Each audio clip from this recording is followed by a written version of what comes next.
जीवन में सत्य यानी सच का बहुत महत्व है। हम उन्हीं व्यक्तियों को पसंद करते हैं जो सदैव सत्य बोलते हैं। झूठे और मक्कार लोगों को कोई पसंद नहीं करता है। किसी बात पर विवाद होने पर अदालत में जज भी यही पूछते हैं कि सत्य क्या है। इस तरह हमारे जीवन में इसका बहुत अधिक महत्व है। ऐसा कहा जाता है कि 3 चीजें छुपाए नहीं छुपती, सूरज, चंद्रमा और सत्य। जो लोग सत्य का, न्याय का पक्ष लेते हैं, उनकी प्रशंसा सभी लोग करते हैं। सत्य का साथ देने वालों को इतिहास स्वर्णीय पन्नों पर दर्ज करता है, परंतु जो लोग झूठ, असत्य का साथ देते हैं, उनकी चारों ओर आलोचना होती है। आइए ज्यादा समझते हैं एक कहानी के माध्यम से। एक बार एक राजा दरबार में न्याय कर रहा था। उसके सामने 2 फरियादी खड़े थे जो न्याय मांगने दरबार में आए थे। राजा ने उन्हें अपना अपना पक्ष रखने को कहा। दोनों ने बारी बारी से अपना पक्ष रखा। जब पहले व्यक्ति ने अपना पक्ष रखा था, तब राजा अपने छोटे से बच्चे के साथ खेलने में व्यस्त थे। उनका ध्यान कम था। और जब दूसरे ने अपना पक्ष रखा तो राजा ने उसकी पूरी बात ध्यान से सुनी, जिसके हिसाब से राजा ने अपना फैसला दूसरे फरियादी के हक में सुनाया, जिसे सुन सभी दरबारी स्तब्ध रह गए, क्योंकि सभी को पहला व्यक्ति निर्दोष लग रहा था। पर राजा के सामने सच बोलने की हिम्मत किसी की भी ना थी। इस बात को 2 दिन बीत गए। बिना किसी कारण के पहले फरियादी को उसकी सजा काटनी पड़ रही थी। जब इस बात के बारे में उस व्यक्ति के घर में बेटे को पता चली तो उसने दरबार में आना तय किया। अगले दिन पहले व्यक्ति के बेटे ने दरबार में प्रवेश किया। उससे पूछा गया कि वो क्यों आया है। तब उसने राजा से कहा, हे राजन, मैं आपसे एक न्याय चाहता हूँ। राजा ने कहा, कैसा न्याय?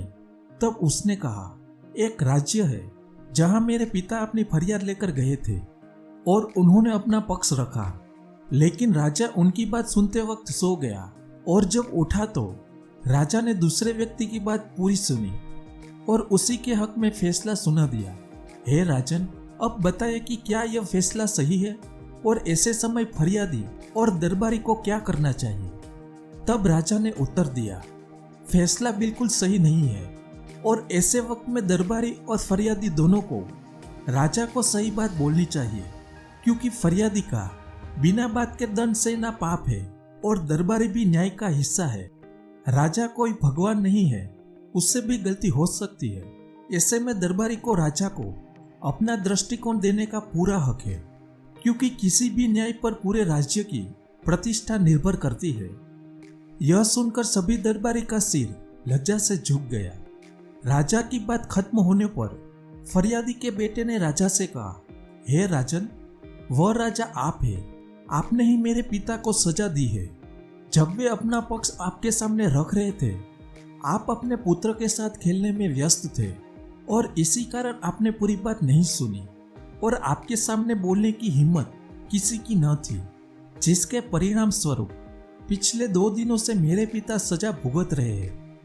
राजा ने यह बात सुनकर अपना न्याय बदला और दरबारियों को फटकारा। इसके साथ ही राजा ने सत्य बोलने वाले उस फरियादी के पुत्र का अभिवादन किया और उसे धन्यवाद दिया। उसके कारण आज राजा और दरबारी दोनों को बहुत महत्वपूर्ण सबक मिला है, जिसके पारितोषिक के रूप में राजा ने उस सत्यवादी को राज्य के महत्वपूर्ण पद पर बैठाकर उसे कार्यशाला में नौकरी प्रदान की। मोरल ऑफ द स्टोरी, इस कहानी से हमें यही शिक्षा मिलती है कि सच बोलने वाले की हमेशा जीत होती है। सच्चाई कैसी भी हो, उसका साथ देने से कभी नुकसान नहीं होता। अगर दरबारी की तरह फरियादी का पुत्र भी चुप रहता तो उसके पिता को तो सजा भुगतनी पड़ती ही, साथ ही जो सबक राजा और दरबारी को मिला वो भी नहीं मिलता। एक व्यक्ति के सच बोलने से कई व्यक्तियों का लाभ होता है।